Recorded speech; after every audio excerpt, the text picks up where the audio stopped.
प्रणाम। स्वस्ति श्री गणेशाय नमः। अस्मद् गुरुभ्यो नमः।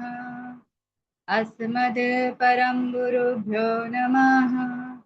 अस्मद् सर्वगुरुभ्यो नमः। श्री राधा कृष्णभ्यां नमः। श्रीमते रामानुजाय नमः। लंबोदरं परं सुन्दरम् एकदन्तं पीताम्बरं परं पवित्रम् उदयदिवाकरनिभोज्ज्वलकान्तिकान्तम् विघ्नेश्वरं सकलविघ्नहरं नमामि। शरीरं स्वरूपं ततो वा कलत्रं यशश्चारुचित्रं धनं मेरुतुल्यं मनस्ते न लग्नं श्रीगुरुरङ्गधीपदमे ततः किं ततः किं ततः किं ततः किं नारायणं नारायणं नमस्कृत्यं नरं चैव नरोत्तमं देवीं सरस्वतीं व्यासं ततो जयमुदीरयेत्। जयतु देवो देवकी नन्दनम्। जयतु कृष्णो वृष्णिवंशप्रदीपः। जयतु कोमलं मेघश्यामल कोमलांग। जयतु पृथ्वीभारनाशो मुकुन्दः। कृष्णा त्वदीयपदपङ्कजं पञ्जान्ते अद्येव मे विश्रुतो मानस राजहंसे। प्राण समये कफवात पित्ते कंठावरोधन स्मरणं तस्तते।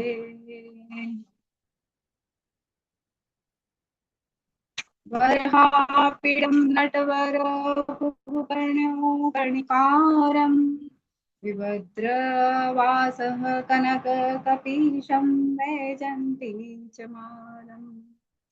रन्ध्राणवेणोधरसुधया पुर्यं गोपवृन्दे वृन्दारणं स्वपधर्मणं प्रविशद गीतकीर्तिः करारविन्दे पदारविन्दं मुखारविन्दे विनिवेश्यन्तं वटयपत्रस्य पुटेश्यानं बालमुकुन्दं मनसा स्मरामि।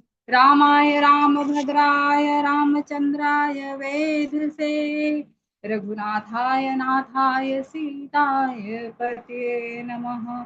अञ्जनानन्दनं वीरं जानकी शोकनाशनं कपीशमक्षहन्तारवन्दे लङ्काभयङ्करम्।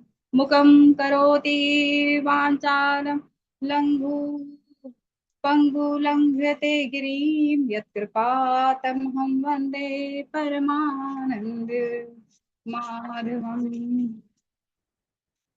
भक्त भक्ति भगवंत गुरु चतुर नाम बपु एक इनके पद वंदन किए नासत विघ्न अनेक। अनंत कोटि ब्रह्मांड नायक अचित कल्याण गुणगान निधान सर्वेश्वर सर्वाधिपति अकारण करुणा वरणालय अकारण करुणाकारक सकल कल्यशाप भारत परातत्व पर ब्रह्म अनंत कोटि कंदर्प दर्प दलन पटियाल निर्गुण निराकार सगुण साकार जगदेक बंधु करुणेक सिंधु सच्चिदानंदन परमात्मा श्री कृष्ण एवं श्री राधा रानी जी के युगल चरण अरविंदों में दासी का बारंबार प्रणाम। समुपस्थित भागवत भक्त कथा अनुरागी सज्जनों भक्तिमयी मात्र शक्ति भगिनी बांधवों सिया राम सब जग सिया राम, मैं सब जग जान, कर हूँ प्रणाम जोर जुग पान। सच्चिदानंद रूपाय विश्वोत्पत्त्यादि हेतवे, तापत्रय विनाशाय श्रीकृष्णाय वयं नमः। श्रीकृष्णाय वयं नमः। समुपस्थित सभी भागवत भक्त, सभी भागवत सुनने वाले, आज अपरा एकादशी के पावन पर्व पर हम सब समुपस्थित हुए हैं भागवत की कथा श्रवण करने के लिए। और आज का प्रसंग है ज्ञान, भक्ति, ज्ञान, वैराग्य। तो शुरू करते हैं। श्री नारद जी महाराज पृथ्वी पर भ्रमण के लिए निकलते हैं और देखते हैं तो हर जगह पृथ्वी पर हाहाकार मचा हुआ कलयुग में।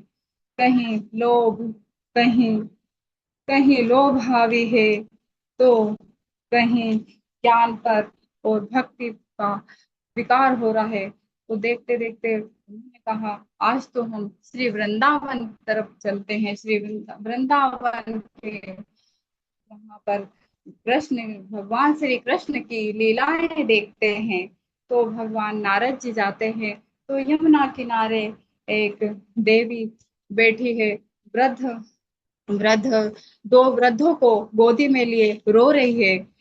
नारद जी देखते हैं और देखकर कहते हैं यहाँ पर वृद्ध कौन, ये महिला, दो वृद्धों को लेकर ये देवी कौन रो रही है। कुछ क्षण के लिए तो नारद जी भयभीत हो गए और थोड़ी देर बाद नारद जी जब देखते हैं कि देवी रोए जा रही है, तो नारद जी जैसे ही पलट कर जाने लगे तो देवी ने उन्हें आवाज लगाई जोरों से कि महाराज, संत, आप जैसे संत का दर्शन हुआ देव ऋषि, आप ही मेरी विपदा का हल करेंगे, मेरी समस्या का निदान करेंगे। तो महर्षि नारद जी कहते हैं, श्री नारद जी कहते हैं कि जब ज्ञान और ये भक्ति महादेवी कभी आपको आनंद प्रदान नहीं कर पाएगी, तीव्र गति से आपकी भक्ति बढ़ नहीं पाएगी, वह उतना शांत और दुखी रहेगी जैसे भक्ति अभी है। वर्तमान में जो हम कथा सुन रहे हैं, ज्ञान और वैराग्य का मजबूत होना बहुत जरूरी है, क्योंकि जितना आपका ज्ञान मजबूत रहेगा उतने ही संसार में आप मजबूत रहेंगे। वरना आप तुरंत एक क्षण में तुरंत आपकी आंख लग गई और सारी भक्ति गई। तो इसलिए ज्ञान ऐसा होना चाहिए जैसे रिवाल्वर में कोई भी आपके ऊपर अटैक करा, रिवाल्वर में बंदूक डाली और अपने ज्ञान के अटैक से सबको, इसलिए हमारे अंदर ज्ञान और वैराग्य का मजबूत होना बहुत जरूरी है। और हमारे ऊपर क्रोध हावी नहीं होना चाहिए, लोभ हावी नहीं होना चाहिए। इसलिए ज्ञान से अगर हमारे ऊपर क्रोध और लोभ और अन्य तरह के विकार हावी हो रहे तो उसे ज्ञान से काट देना चाहिए। इसीलिए भक्ति को कभी कमजोर नहीं होना चाहिए। और हमारी भक्ति कमजोर हो गई थी क्योंकि कलयुग में भक्ति कमजोर पड़ गई थी और भक्ति देवी रो रही थी। इसलिए भक्त भक्ति देवी अपने दोनों पुत्रों को वृद्ध अवस्था में लेके यमुना किनारे रो रही थी।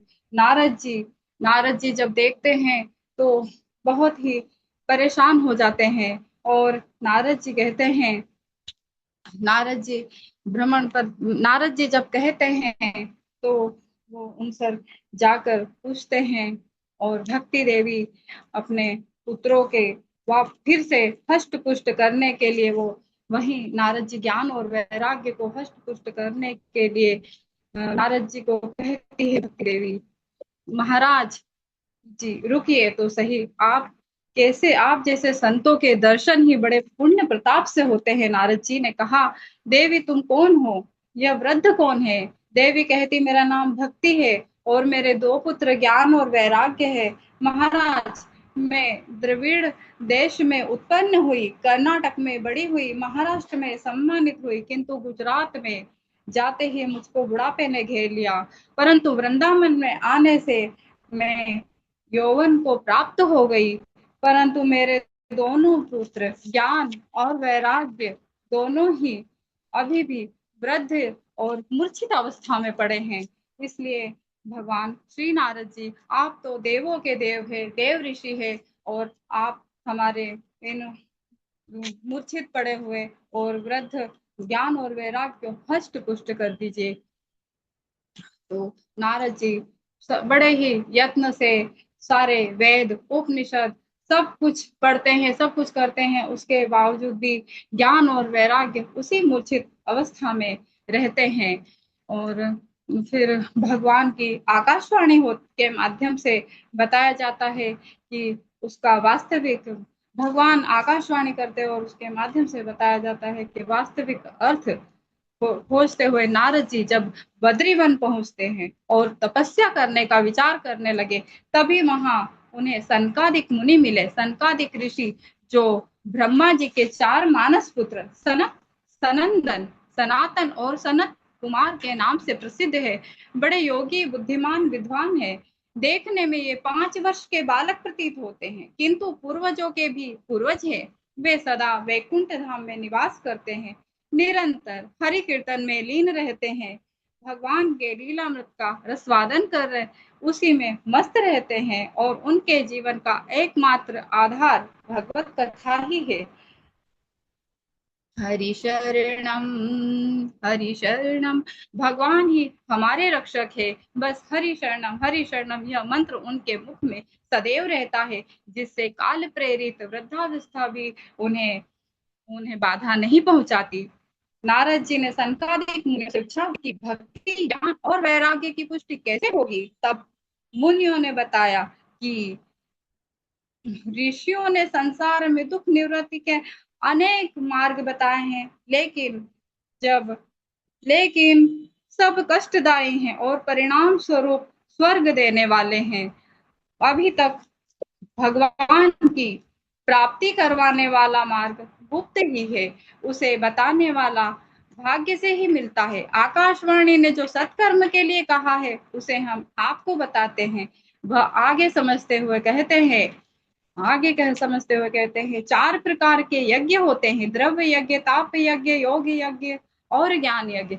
यह सब तो स्वर्ग आदि को प्राप्ति करने वाले कर्मों की ओर से संकेत करते हैं, लेकिन ज्ञानियों ने ज्ञान यज्ञ को ही सत्कर्म का सत्कर्म मुक्तिदायक कर्म का सूचक माना जाता है। वह श्रीमद् भागवत का पारायण है, जिसका गान शुकादि महानुभाव ने किया है। इसके बाद सुनने से ही भक्ति, ज्ञान, वैराग्य का कष्ट मिट जाएगा और भक्ति को आनंद मिलेगा। जैसे सिंह की गर्जना सुनकर भाग जाते हैं, भेड़िए भाग जाते हैं, उसी प्रकार श्रीमद् भागवत की ध्वनि से कलयुग के सारे दोष नष्ट हो जाएंगे। नारद जी प्रश्न करते हैं, मैंने वेद, वेदांत, गीता पाठ करके ज्ञान और वैराग्य को जगाने का प्रयत्न किया, पर जागे नहीं। ऐसी स्थिति में श्रीमद् भागवत सुनाने से कैसे जागेंगे, क्योंकि उस कथा के प्रत्येक श्लोक में, प्रत्येक पद में वेदों का ही तो सारांश है।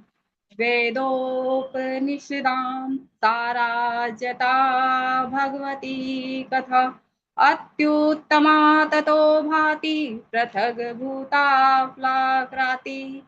सनकादियों ने कहा, श्रीमद् भागवत कथा वेद और उपनिषदों के सार से बनी है, इसलिए उनसे अलग उनकी फल स्वरूपा होने के कारण वह बड़ी उत्तम है, जान पड़ती है। एक वृक्ष की जड़ से शाखा में रस तो होता है, लेकिन जड़, शाखा या पत्ते खाने से वह रस नहीं मिलेगा। जो फल खाने से मिलता है। दूध में घी होता है, लेकिन दूध पीने से घी का स्वाद तो नहीं आता है। गन्ने में खांड होती है, लेकिन गन्ना खाने से हमें खांड का ऐसा तो नहीं लगता है। गन्ने को तोड़ना पड़ता है और उसके बाद ही गन्ने का स्वाद मिलता है। भागवत कथा भी इसी तरह है। सनकादिकों ने कहा। तो सनकादिकों ने भागवत कथा भी इसी तरह से सनकादिक कहते हैं कि यह भागवत पुराण वेदों के समान है। श्री व्यास जी ने इस भक्ति ज्ञान और वैराग्य की स्थापना के लिए लिखा है। पहले जब मैं व्यास देव जी पहले जब व्यास देव जी खिन्न होकर अज्ञान के समुद्र में डूब रहे थे, तब नारद जी ने ही उन्हें 4 श्लोकों में इसका उपदेश दिया था। उसे सुनकर उनकी सारी चिंता दूर हो गई थी। ऐसे में नारद जी आपको यह सवाल क्यों आ रहा है? आपको श्रीमद् भागवत पुराण ही सुनाना चाहिए, जो शोक दुख का विनाश करता है। नारद जी ने कहा, महानुभव, आपका दर्शन जीव के संपूर्ण पापों को तत्काल नष्ट कर देता है, और जो संसार दुख स्वरूप दावानल दा, दावानल से तपे हुए हैं, उन पर शीघ्र ही शांति की वर्षा करता है। आप निरंतर सहस्त्र मुखों से गाय भगवत कथा अमृत का पान करते रहते हैं। मैं प्रेम लक्षणा भक्ति का प्रकाश करने में उद्देश्य से आपकी शरण लेता हूँ। जब अनेकों जन्मों की संचित पुण्य पुंज का उदय होने से मनुष्यों को सत्संग मिलता है, अंधकार का नाश करके विवेक का उदय होता है। ज्ञान यज्ञम करिष्यामि शक शास्त्र कथोजलम भक्ति ज्ञान विरांगाणा स्थापनार्थ प्रयत्नतः। नारद जी कहते हैं, भक्ति ज्ञान और वैराग्य को स्थापित करने के लिए अब मैं सुखदेव जी की द्वारा कही गई भागवत शास्त्र की उज्जवल कथा द्वारा ज्ञान यज्ञ करूंगा। नारद जी ने पूछा, यह यज्ञ कहाँ करना चाहिए और इसे सुनने की विधि क्या है? सनकादिक ने उन्हें बताया, हरिद्वार के पास आनंद नाम का एक घाट है, वहां पर भागवत कथा ज्ञान यज्ञ का आयोजन करें। वहां कथा का ऐसा प्रभाव होगा कि भक्ति के दोनों पुत्र ज्ञान और वैराग्य वृद्धावस्था से हष्ट पुष्ट और युवा हो जाएंगे। जहाँ भी भागवत कथा होती है, वहां भक्ति ज्ञान और वैराग्य स्वयं ही पहुंच जाते हैं। इसके बाद सभी गंगा के तट पर पहुंचे। वहां पहुंचने पर वहां पहुंचने पर वह ब्रह्मलोक से सभी इस कथा की चर्चा हो गई। सभी भगवत कथा के रसिक भक्त भगवत कथा का अमृत पान करने के लिए दौड़ दौड़ कर आने लगे। भृगु वशिष्ठ च्यवन गौतम मेधातिथि देवगण देवराज परशुराम विश्वामित्र शाकर मार्कंडे दत्तात्रेय पिपलपाद योगेश्वर व्यास और पाराशर सभी ऋषि आदि गुरु मुनिगण अपने अपने पुत्र शिष्य और स्त्रियों सहित बड़े प्रेम से वहां आए। इसके अलावा वेद वेदांत उपनिषद मंत्र तंत्र 17 पुराण और 6 शास्त्र भी मूर्तिमान होकर वहां उपस्थित हुए। गंगा आदि नदियां पुष्कर आदि सरोवर कुरुक्षेत्र आदि क्षेत्र सभी दिशाएं दंडक आदि वन हिमालय आदि पर्वत देव गंधर्व आदि सुनने के लिए चले आए। जो लोग अपने मान प्रतिष्ठा के कारण नहीं आए थे, महर्षि भृगु उन्हें समझा बुझा कर लाए। कथा सुनाने के लिए सनकादिक नारद जी के दिए हुए श्रेष्ठ आसन पर विराजमान हुए। उस समय सभी श्रोताओं ने उनकी वंदना की और श्रोताओं से वैष्णव वीरता सन्यासी और ब्रह्मचारी लोग आगे बैठे और उन सब के आगे नारद जी विराजमान हुए। एक और ऋषिगण, एक और देवता और एक और वेद और उपनिषद आदि तथा एक और तीर्थ बैठे और दूसरी ओर स्त्रियां बैठी। समय चारों ओर जय जयकार शंखों की उसी समय चारों ओर जय जयकार और शंखों की ध्वनि होने लगी और अबीर गुलाल खील फूलों और सभी की खूब वर्षा होने लगी। कुछ देवता है श्रेष्ठ विमान पर चढ़कर वहां बैठे हुए सभी लोगों पर कल्प वृक्ष के पुष्पों की वर्षा करने लगे। सनकादिक ऋषि नारद जी को भागवत पुराण की महिमा बताते हैं। यह कथा जन्मों के पुण्यों का फल स्वरूप प्राप्त होती है। इसे सुनने के लिए कोई नियम नहीं है, इसे कभी भी सुना जा सकता है। कलयुग में मनुष्य अधिक समय नियमों में बंद कर नहीं रह सकता, इसलिए सप्ताह का प्रावधान किया गया है। जो फल योग तप और समाधि के प्राप्त समाधि को प्राप्त नहीं हो सकता, वह भागवत कथा सुनने से प्राप्त होता है। यह यज्ञ, व्रत, तीर्थ और ध्यान से भी बढ़कर है। जब श्री कृष्ण इस राह को छोड़कर गोलोक जाने के लगे, तब उद्धव जी उन्होंने उद्धव जी को ज्ञान उपदेश दिया। उद्धव जी ने पूछा, आपके जाने के बाद पृथ्वी पर कलयुग आएगा, तब यह धरती उसका भार कैसे उठाएगी? तब श्री कृष्ण ने अपनी संपूर्ण शक्ति भागवत में रख दी और अंतर ध्यान होकर उसमें प्रवेश कर गए। इसलिए भागवत साक्षात भगवान की शब्दमय रूप है। भागवत का पठन श्रवण करने से सभी पाप धुल जाते हैं। कलयुग में यही ऐसा धर्म है जो दुख, दरिद्रता, दुर्भाग्य और पापों की सफाई कर देता है तथा काम, क्रोध आदि शत्रुओं पर विजय दिलाता है। अन्यथा भगवान की माया से पीछा छुड़ाना देवताओं के लिए भी कठिन है, मनुष्य तो इसे छोड़ ही दे कैसे सकते हैं। अतः इससे छूटने के लिए भी सप्ताह का श्रवण विधान किया गया है। जब सनकादिक मुनि सप्ताह श्रवण की महिमा का वर्णन कर रहे थे, वहां अपने दोनों पुत्रों को साथ लिए विशुद्ध विशुद्ध प्रेम रूपा भक्ति बार बार श्री श्री कृष्ण गोविंद हरे मुरारी, हे नाथ नारायण वासुदेवा, श्री कृष्ण गोविंद हरे मुरारी, हे नाथ नारायण वासुदेवा, हरे कृष्णा कृष्णा कृष्णा हरे हरे, हरे कृष्णा कृष्णा कृष्णा हरे हरे, हरे रामा रामा रामा हरे हरे का उच्चारण करते हुए प्रकट हो गई। वह भागवत कथा के अर्थ से निकली थी। तब भक्ति ने कहा कि मैं कलयुग में नष्ट प्राय हो गई थी, परंतु आपने कथा अमृत सुनाकर मुझे पुष्ट कर दिया।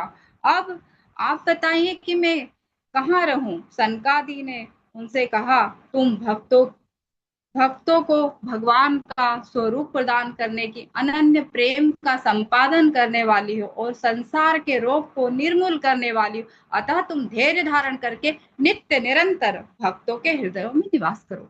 ये कलयुग के दोष भले ही सारे संसार पर अपना प्रभाव डाले, किंतु वहां तुम पर इनकी दृष्टि भी नहीं पड़ेगी। इस प्रकार उनकी आज्ञा पाते ही भक्ति तुरंत भगवत भक्तों के हृदय में जा विराजी। जिनके हृदय में एकमात्र श्री हरि की भक्ति निवास करती है, वे त्रिलोकी में अत्यंत निर्धन होने पर भी परम धन्य है, क्योंकि इस भक्ति की डोरी से बंधकर साक्षात भगवान भी अपना परम धाम छोड़कर उनके हृदय में आकर बस जाते हैं। सनकादि कहते हैं कि भूलोक में यह भागवत साक्षात पर ब्रह्म का विग्रह है। इसकी महिमा कहाँ तक वर्णन करे। इसका आश्रय लेकर इसे सुनाने से तो सुनने वाले दोनों को ही भगवान श्री कृष्ण की भक्ति का प्रादुर्भाव हुआ। देख स्वयं वह वहां प्रकट हुए और उनका अद्भुत रूप देखकर सभी जय जयकार करने लगे। वहां बैठे बैठे हर किसी को भी अपनी सुध नहीं रही। तब नारद जी ने कहा, कलयुग में निसंदेह भागवत कथा के समान कल्याण कोई दूसरा साधन नहीं है।